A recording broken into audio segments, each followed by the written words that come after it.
My Lords, it's a pleasure to follow the Noble Lord Wallace of Saltaire and speak chiefly to Amendment 108, to which I attach my name.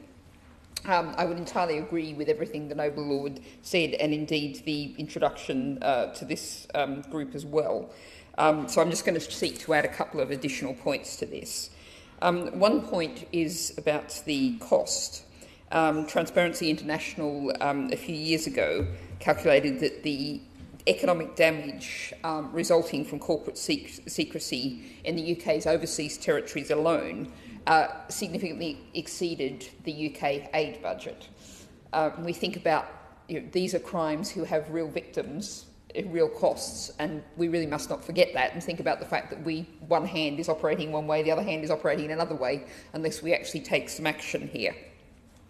I'm also going to quote an Atlantic Council report, not necessarily an organisation with which I'd always be 100% in agreement, but it had a report coming out in January entitled "Authoritarian Kleptocrats Are Thriving in the West's Failures, Can They Be Stopped?"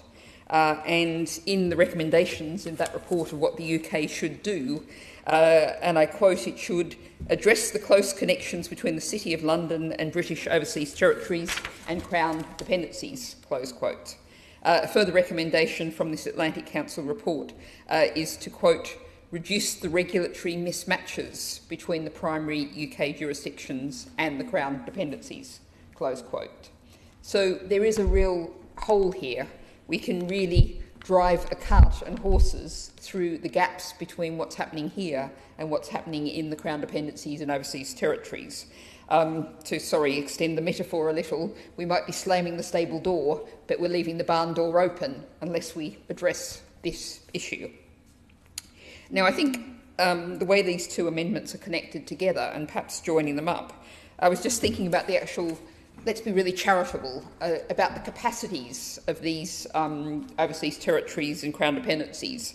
The population of the 14 overseas territories between them is 270,000 people.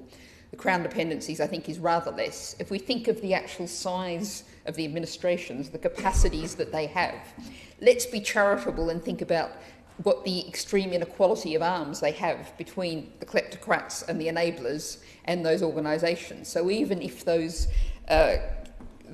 territories and dependencies, with the best will in the world, want to do something, how can they conceivably have the capacity to do it? We really have a responsibility, given the role of the UK government, to actually include this economic crime bill, to include this coverage. So this is a protection and a support and assistance, as well as being something that protects the whole world. My Lords, I